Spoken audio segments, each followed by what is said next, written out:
इसे कहते हैं बिल्ली का राह काट जाना। वो इंटरनेट की भी बिल्ली है, कोई राह काट गई, इसलिए कनेक्शन जो है वो चाह के भी नॉर्मल नहीं है।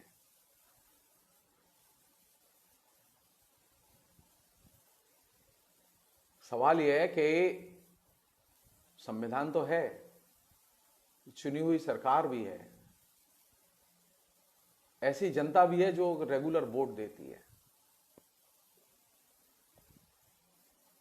सदिच्छाएं भी हैं लोगों की, और इन सदिच्छाओं के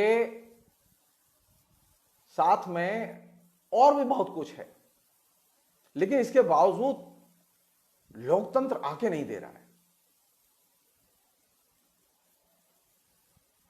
लोकतंत्र ने जिन चीजों का वायदा किया था वो चीजें सामने आ नहीं रही हैं। कौन सी चीजें ऐसी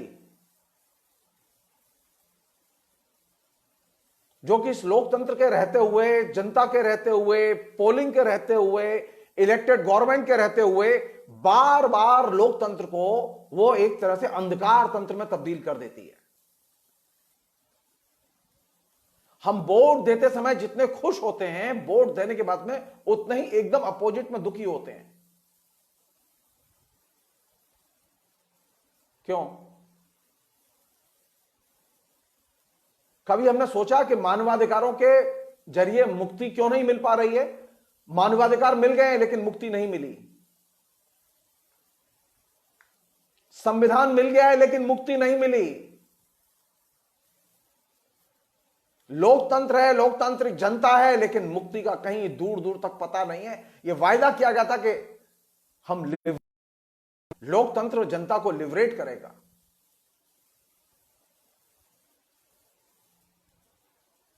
मुझे जो लगता है, जो कि हमारी समस्या की मूल में है, वो चीज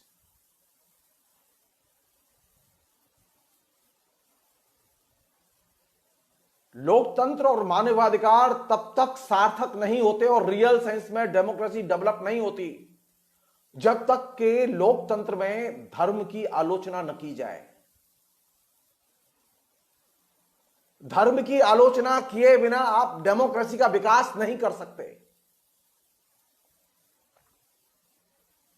हमने मुश्किल क्या की? हमने संविधान तो बनाया, हमने धर्मनिरपेक्ष संविधान बनाया और हमने ये मान लिया कि अब धर्म की तो आलोचना करनी नहीं है, सब धर्म समान है और सबका सम्मान करो, और धर्म आलोचना से परे है।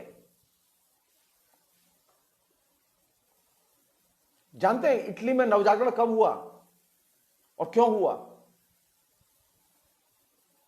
इटली में नवजागरण इसलिए नहीं हुआ कि वहां बहुत अच्छे लेखक पैदा हुए थे।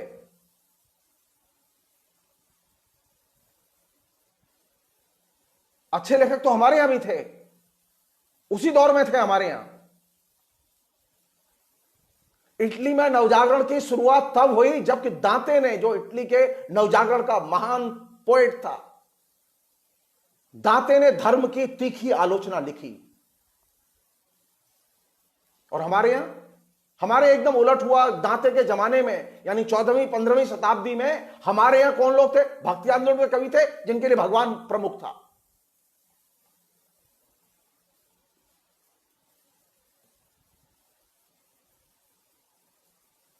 आप आधुनिक समाज बनाना चाहते हैं ना, तो आधुनिक समाज बनाने के पहले मनुष्य की रियल मुक्ति के लक्ष्य को अर्जित करने के लिए जरूरी है कि धर्म की आलोचना विकसित की जाए।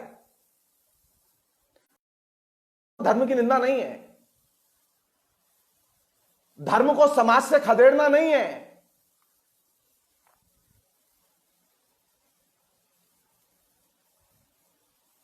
धर्म की आलोचना इसलिए जरूरी है क्योंकि धर्म ने हमारे जीवन के रेशे रेशे को प्रभावित किया है।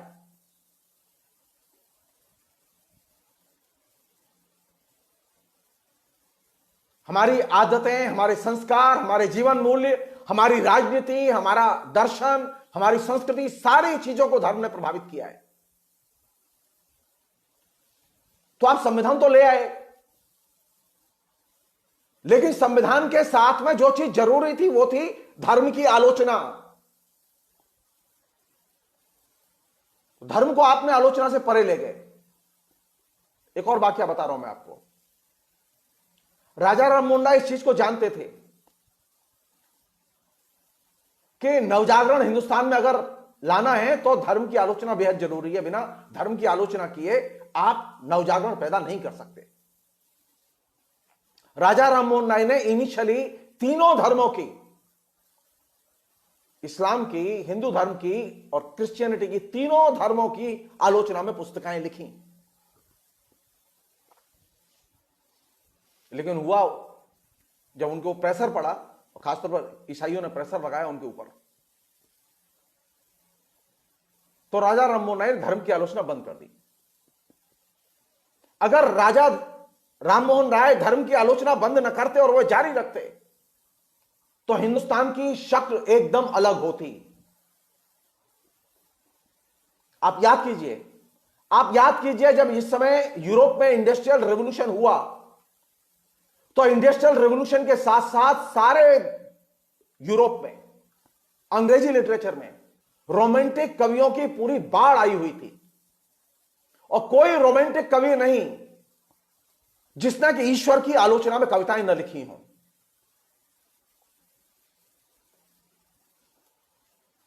यूरोप में जो आधुनिक समाज बना, उस आधुनिक समाज के बनाने में धर्म की और ईश्वर की आलोचना के विकास ने केंद्रीय भूमिका अदा की। लेकिन भारतीय समाज में संविधान तो बना, संसद बनी, तमाम बड़े बड़े डेमोक्रेट्स पैदा हुए, लेकिन धर्म की आलोचना हमने विकसित नहीं की, उसे हमने फर्श के नीचे खिसका दिया। आज इस समाज में और इस डेमोक्रेसी में भय का गोमुख है धर्म, मोदी नहीं है। आप धर्म की आलोचना कीजिए, सत्ता का भय जनता के मन से निकल जाएगा।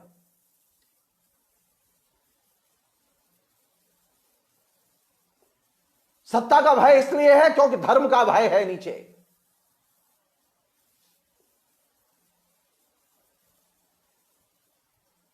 कौन लोग सरेंडर करते रहे? मतलब ये डेमोक्रेसी की एक ब्यूटी है। ये धर्म के क्रिटिसिज्म को किसने इग्नोर किया? क्यों नहीं वो पुष्पित और पल्लवित होने दिया गया? धर्म की आलोचना का मतलब यह नहीं है कि आप नास्तिक बनाना चाहते हैं लोगों को, जी नहीं।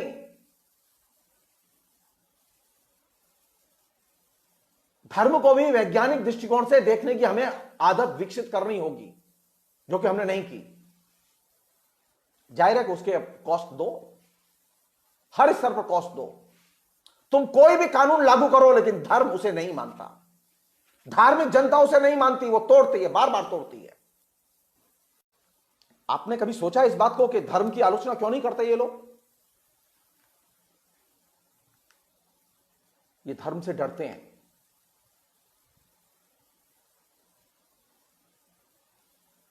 नेहरू नहीं डरते थे, नेहरू नहीं डरते थे। नेहरू के अंदर यह चीज थी कि मानना पड़ेगा। नेहरू ने धर्म की आलोचना भी विकसित की। तो पहली सबसे बड़ी चुनौती यह है कि अगर लोकतंत्र में मानवाधिकारों का मानव मुक्ति के प्रयासों में रूपांतरण करना है, तो यह जरूरी है कि मानवाधिकारों से आगे बढ़ के धर्म की आलोचना, एक रैशनल डिस्कोर्स धर्म के बारे में विकसित करने की जरूरत है। ये जो धर्म से जो डरा हुआ जो समाज है, इसके डर को निकालने की जरूरत है।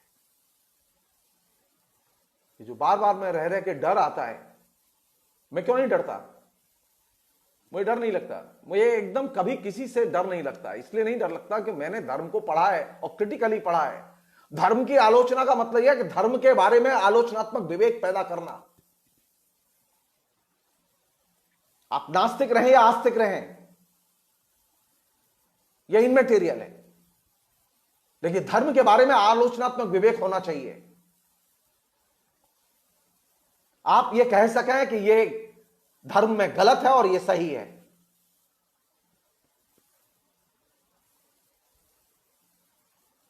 तो हमारे धर्म तो एकदम आलोचना से परे है। तो आलोचना से परे है, और किससे डरते हैं हम लोग? किससे डरते हैं? आज भी लोकतंत्र में सबसे बड़ी लक्ष्मण रेखा कौन सी है विचारधारा की? सभी किस्म की विचारधाराओं की, धर्म। धर्म की आलोचना मत करना। क्योंकि धर्म की आलोचना करते ही कानून के अनुसार आपके खिलाफ में कार्रवाई हो सकती है। ब्रिटेन में क्या हुआ? अरे आप यूरोप बनना चाहते हैं, तो आप यूरोप की तरह समृद्ध बनना चाहते हैं, तो यूरोप की तरह पहले जनता के अंदर, लेखकों, बुद्धिजीवियों के अंदर धर्म की आलोचना पैदा करो। इटली में दांते ने धर्म की बहुत तीखी आलोचना की थी, इस्लाम धर्म की सबसे तीखी आलोचना की थी। इटली में नवजागरण आया। और हमारे यहां हमने राम की प्रतिष्ठा की, और बार बार घूम घूम के राम हमारे जीवन में उस समय आया जब जीवन सबसे ज्यादा संकटग्रस्त था।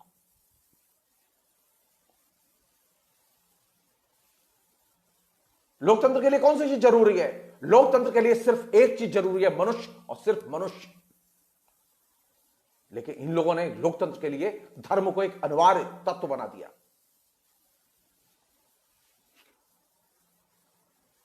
मुझे लोकतंत्र में धर्म नहीं चाहिए, मुझे धर्म की आलोचना चाहिए, मुझे धर्म का के प्रति रैशनल विमर्श चाहिए।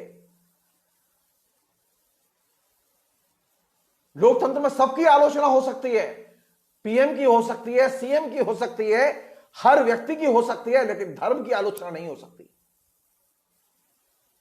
इस लक्ष्मण रेखा से बाहर निकलने की जरूरत है। जब तक हम अपने बीच में धर्म की आलोचना विकसित नहीं करेंगे, वस्तुगत बहस शुरू नहीं करेंगे, आप तय मानिए आप मानवाधिकारों को अर्जित नहीं कर सकते। मानव मुक्ति में सबसे बड़ी बाधा धर्म और धर्म के प्रति रूढ़िबद्ध धारणाएं। मनुष्य क्रिटिकल क्यों नहीं बन पाता? क्योंकि उसके दिमाग पर धर्म ने कब्जा जमाया हुआ है।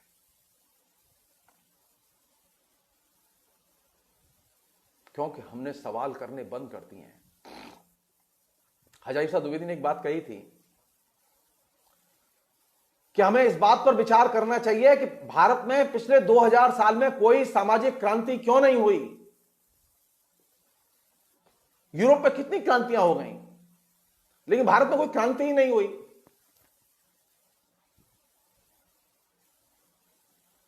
क्यों?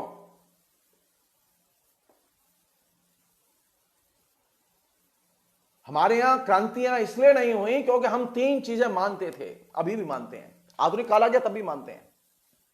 वे कौन सी तीन चीजें थी? एक तो अंधविश्वास पर हमारी आस्था, हम अंधविश्वास को सच मानते हैं। दूसरी चीज कर्म फल का सिद्धांत,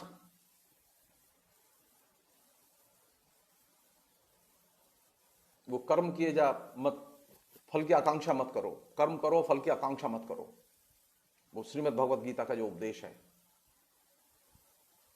और तीसरी चीज पुनर्जन्म की धारणा। इन तीन चीजों ने हिंदुस्तान में सामाजिक क्रांति नहीं होने दी, कभी भी सामाजिक क्रांति नहीं होने दी।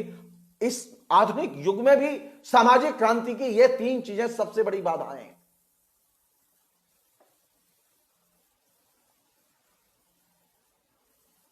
हमने सोचा ही नहीं, कभी हमने सोचा ही नहीं कि आखिर हम अंधविश्वासों पर विश्वास क्यों करते हैं।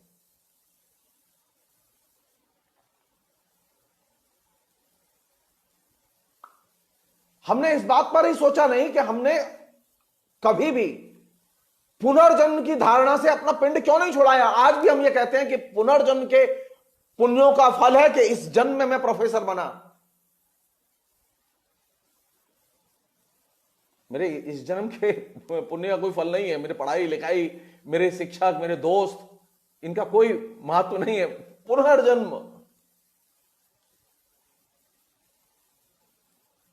भारत में रेवोल्यूशन क्यों नहीं हुआ? इसलिए नहीं, कम्युनिस्ट पार्टी नहीं थी जो लोग कहते हैं। भारत में रेवोल्यूशन इसलिए नहीं हुआ क्योंकि आप इन तीन चीजों को मानते थे और आज भी मानते हैं।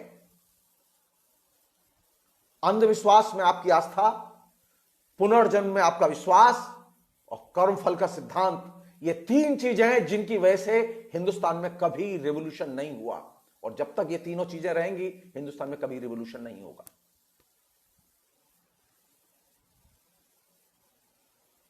तो आपको चाहिए रिवॉल्यूशन, लेकिन कैसे? अंधविश्वासों के रहते हुए। आपको चाहिए रिवॉल्यूशन पुनर्जन्म के रहते हुए, कभी नहीं होगा, कभी नहीं होगा। चाहे जितनी ताकतवर कम्युनिस्ट पार्टी हो, कभी नहीं होगा। क्योंकि आम जनता जब तक इन तीन चीजों पर विश्वास करती है, इन तीन चीजों को मानती है, क्योंकि इन तीन चीजों के प्रति हमने सवाल खड़े ही नहीं किए।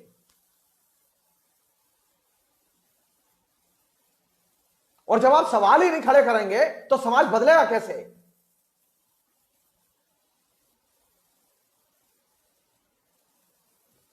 डर कहां से आता है? डर की जड़ें कहां हैं? डर की जड़ें मोदी के पास नहीं है। डर फासिज्म से नहीं आता, डर इस धर्म और धर्म की धारणाओं से आता है। वो हमारी रगों में बैठा हुआ है। धर्म हमें बार बार डराता है। कोई भी निर्णय लेने के पहले हम सोचते हैं लोग क्या कहेंगे। कोई भी निर्णय लेने के पहले हम सोचते हैं कि हमारे धर्म में क्या लिखा हुआ है।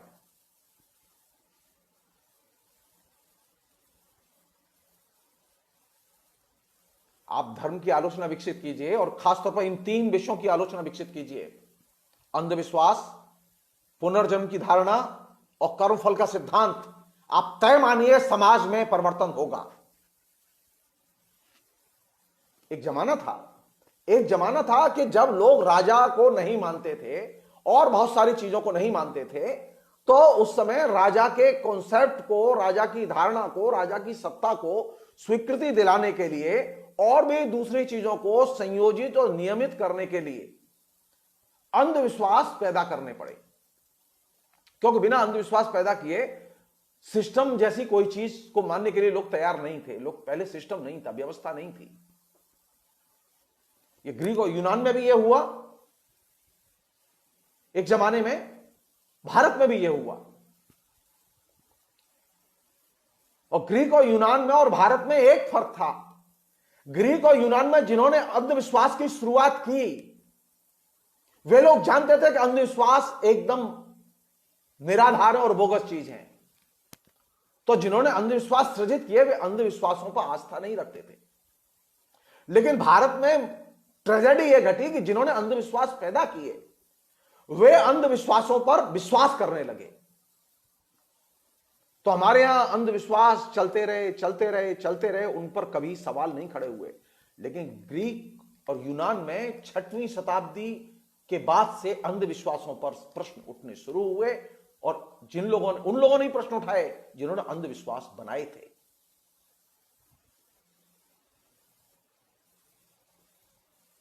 तो यूरोप में तो रेवोल्यूशन हुआ और भारत में रेवोल्यूशन नहीं हुआ। अंधविश्वासों को चुनौती अगर आप नहीं देंगे तो ईश्वर की सत्ता का नया विमर्श शुरू नहीं होगा।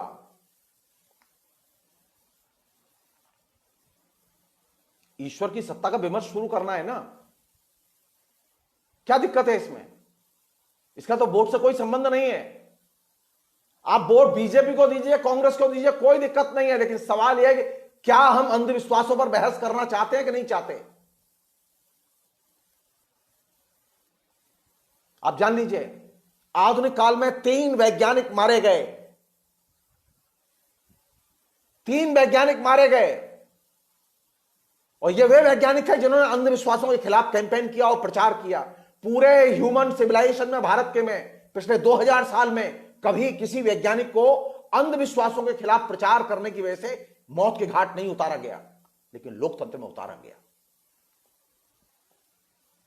एक समृद्ध राज्य में उतारा गया इनको। डेमोक्रेसी के एनिमी डेमोक्रेसी के अंदर होते हैं। डेमोक्रेसी रियल डेमोक्रेसी में कन्वर्ट हो, इसके लिए जरूरी है कि डेमोक्रेसी को इल्यूजन और अंधविश्वासों के दायरे के बाहर लाया जाए। यह इल्यूजन है कि मैं जिसे वोट दूंगा वो मेरे जीवन में वारे न्यारे कर देगा, वो समाज को बदल देगा। यह इल्यूजन है।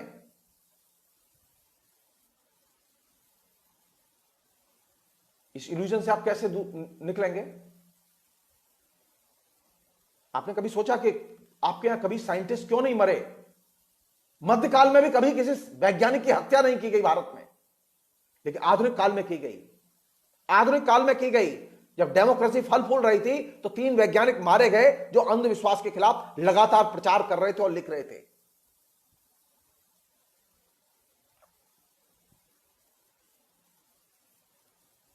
अभी तक सजा नहीं हुई है उनको। अदालत समय नहीं निकाल पाई है कि जल्दी से सुनवाई करके फैसला हो जाए।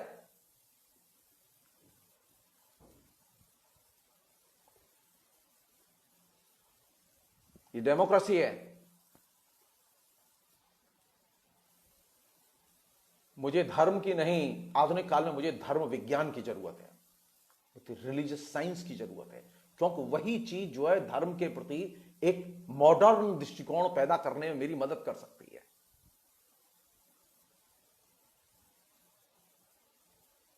तो हमारे डर का गोमुख कौन सा है? हमारे डर का गोमुख है धर्म। आप धर्म के खिलाफ में आलोचनात्मक विमर्श शुरू कीजिए। आप धर्म के तमाम रूपों के प्रति, परंपराओं के प्रति, रूढ़ियों के प्रति, संस्कारों के प्रति और खासतौर पर इन 3 चीजों के प्रति, इन 3 धारणाओं के प्रति, अंधविश्वास की धारणा, पुनर्जन्म की धारणा और कर्मफल का सिद्धांत, इन 3 को क्वेश्चन कीजिए। आप तय मानिए एक रैशनल नए किस्म का लोकतंत्र विकसित होगा। अब लोकतंत्र रैशनल नहीं रह गया बल्कि स्कैंडलस हो गया है। डेमोक्रेसी में सिर्फ स्कैंडल ही स्कैंडल है। आप कहीं भी जाइए, वो चाहे भारत का लोकतंत्र हो चाहे वो अमेरिका का लोकतंत्र हो,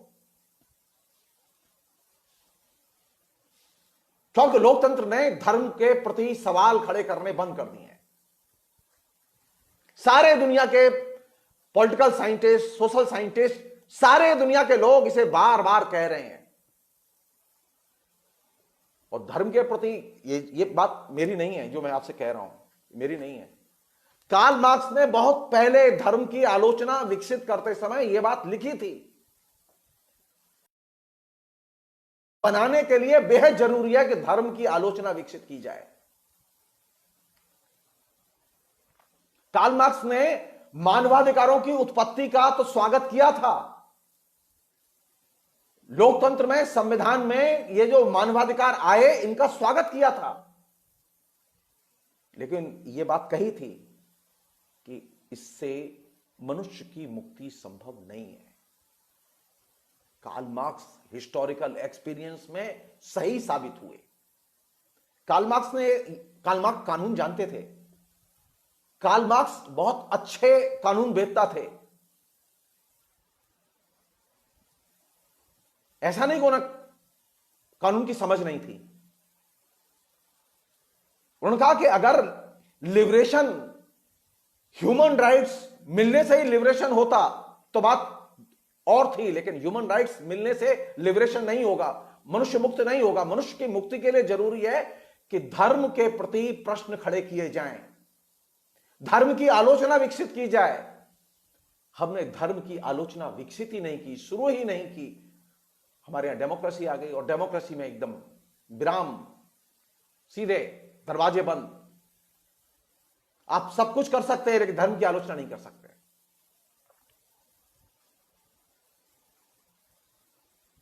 तो आप तय मान लीजिए, आप सब कुछ कर सकते हैं लेकिन एक रैशनल लोकतंत्र नहीं बना सकते। अंधविश्वासियों से भरा हुआ लोकतंत्र होगा, डरे हुए लोगों से भरा हुआ लोकतंत्र होगा। लोकतंत्र तो होगा लेकिन ऐसे लोकतांत्रिक लोगों से भरा हुआ लोकतंत्र होगा जो रोज लोकतंत्र पर हमले करेंगे।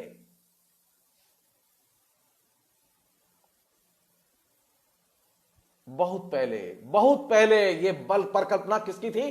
कार्ल मार्क्स की थी। और कार्ल मार्क्स हिस्ट्री के एक्सपीरियंस में सही साबित हुए। अभी भी समय नहीं गुजरा है। हिंदी में एक ही व्यक्ति था, हिंदी की आलोचना में एक ही व्यक्ति था, हजारीफा द्विवेदी, जिसने कि इस चीज को रेखांकित किया कि भारत में पिछले 2000 वर्ष में कोई भी सामाजिक क्रांति क्यों नहीं हुई। तो उन्होंने कहा ये 3 कारण हैं। मेरे पास तो कोई अपना विचार नहीं है, मैं तो सिर्फ जो मेरे पहले जो लोगों ने लिखा है, अच्छी अच्छी बातें लिखी हैं, मैं वही आपसे शेयर कर रहा हूं। सो रेवोल्यूशन अगर करना है, क्रांति करनी है, तो इन 3 चीजों के खिलाफ में स्टैंड लेना, इनके खिलाफ में आलोचनात्मक विवेक पैदा करना, विमर्श पैदा करना, डिस्कोर्स पैदा करना बहुत जरूरी है। अंधविश्वास, पुनर्जन्म और कर्मफल का सिद्धांत, ये 3 सब्जेक्ट बेहद जरूरी हैं। एक अन्य चीज जो कि ज्यादा जरूरी है,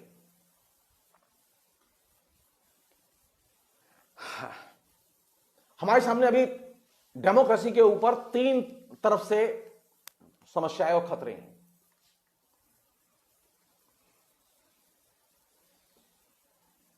एक समस्या और एक खतरा तो वह है जो कि सामने दिखाई दे रहा है, जो फासिस्ट ऑर्गेनाइजेशंस हैं, जो कि अनडेमोक्रेटिक ऑर्गेनाइजेशंस हैं, उनकी तरफ से डायरेक्ट खतरा है। सबसे बड़ा खतरा वहां से है। अभी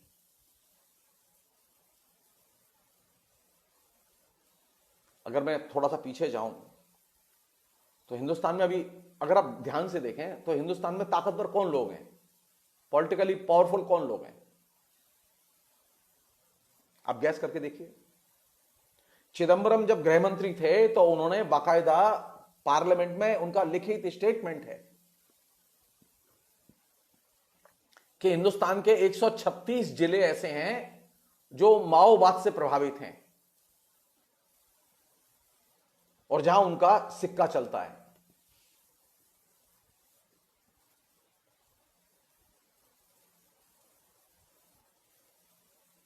और आरएसएस से कितने जिले प्रभावित हैं?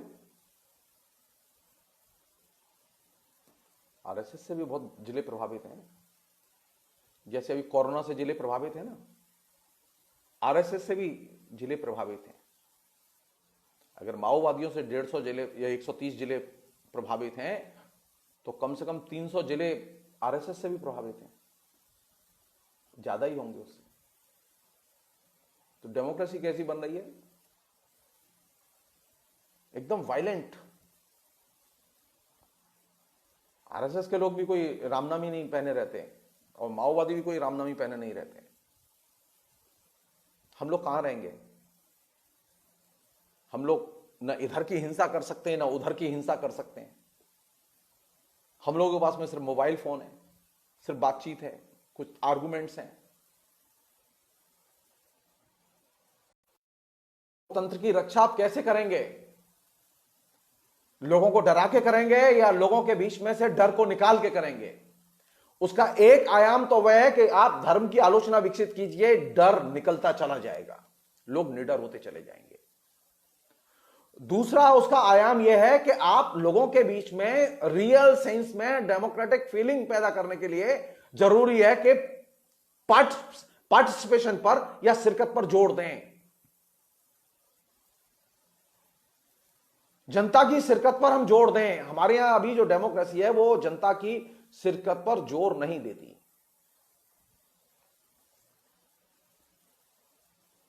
जनता की शिरकत कैसे हो सकती है आप सोचिए। अब कोरोना है, पुलिस वाला ड्यूटी पर लगा है ना, सुबह से शाम तक बेचारा ड्यूटी पर है, बाजार बंद है,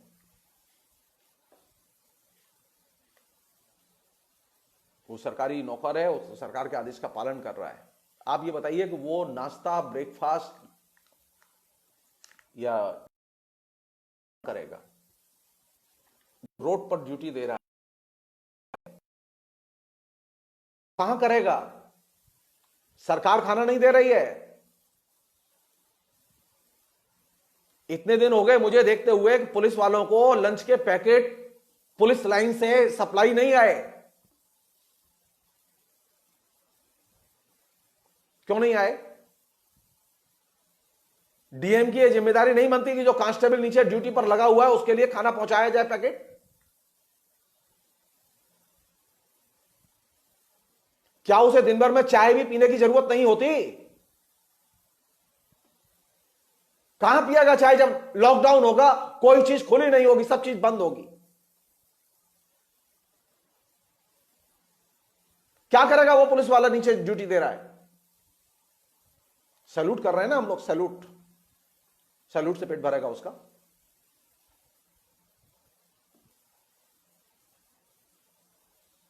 कैसा राज्य है हमारे पास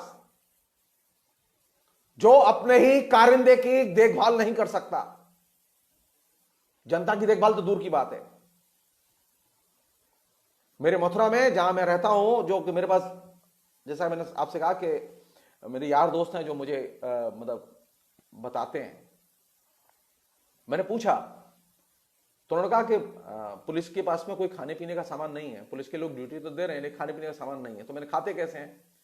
तो बोले कि जो बहुत सारे सोशल और रिलीजियस ऑर्गेनाइजेशंस की तरफ से जो खाना बांटा जा रहा है, उनकी जब गाड़ी आती है पैकेट लेके, तो पुलिस वाले भी लाइन में लगते हैं उस पैकेट को लेने के लिए।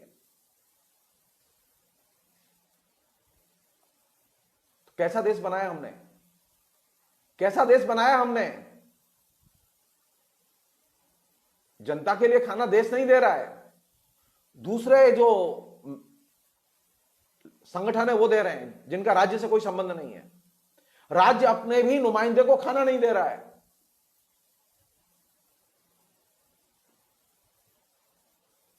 मैंने शुरुआत की थी बातचीत में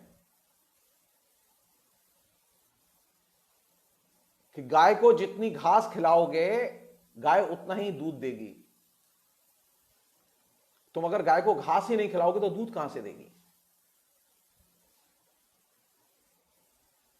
जाहिर है पुलिस वाले बड़े दुखी हैं कि दिन में कोई धंधा भी नहीं है, कहीं चाय भी नहीं है, कोई खाने को भी नहीं है, सब दुकान, कहीं घूस भी नहीं है। और इस चक्कर में जो मिल जाता है सुबह दोपहर शाम में, जब भी जो मिल जाता है उसी पे वो अपना फ्रस्ट्रेशन निकालते हैं, दे दनादन साले को कूट देते हैं।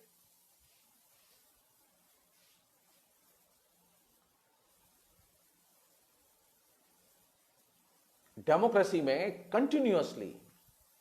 कंटिन्यूअसली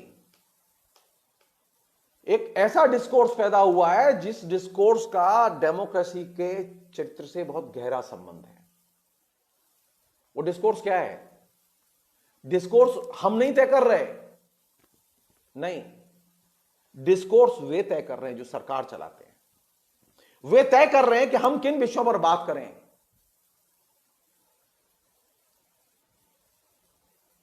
वे लक्ष्मण रेखा तय करते हैं कि ये विषय होंगे। हम लगातार उन्हीं विषयों पर लिखने के लिए मजबूर हैं और आवश्यक हैं। तो एक जीवंत लोकतंत्र के लिए जरूरी है कि सरकार के द्वारा तय किए गए विषय,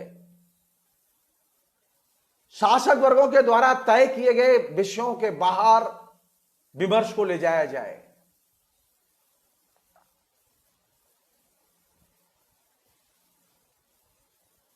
अनेक बार ये नहीं हो पाता है, कुछ लोग करते भी हैं कोशिश, लेकिन जैसा कहें मेन स्ट्रीम की ये कल्चर नहीं है। डेमोक्रेसी बदलेगी तो डेमोक्रेसी के बदलने के लिए जरूरी है कि जो सरकार के द्वारा निर्धारित लक्ष्मण रेखा है विषयों की, उस लक्ष्मण रेखा के बाहर निकल के बात की जाए। डेमोक्रेसी को अगर रूपांतरित करना है तो, अन्यथा तो यह दिक्कत रहेगी, हमेशा रहेगी, कि लोकतंत्र पर जो इलेक्टेड लोग हैं वही हमले करेंगे। ये गलती, यानी ये हमलावर रूप हमने नेहरू का देखा, ये इंदिरा गांधी का देखा, ये हमने मोदी का भी देखा।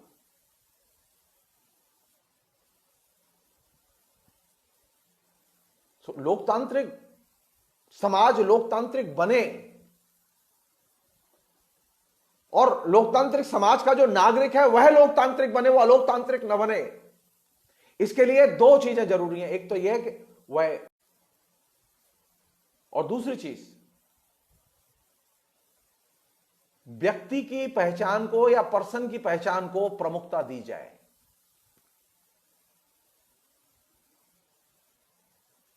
जब तक आप व्यक्ति की पहचान और व्यक्ति के अधिकार को महत्व नहीं देंगे, तब तक आप लोकतंत्र को सार्थक लोकतंत्र में कन्वर्ट नहीं कर सकते। हमने किया हमें इस अलोकतांत्रिक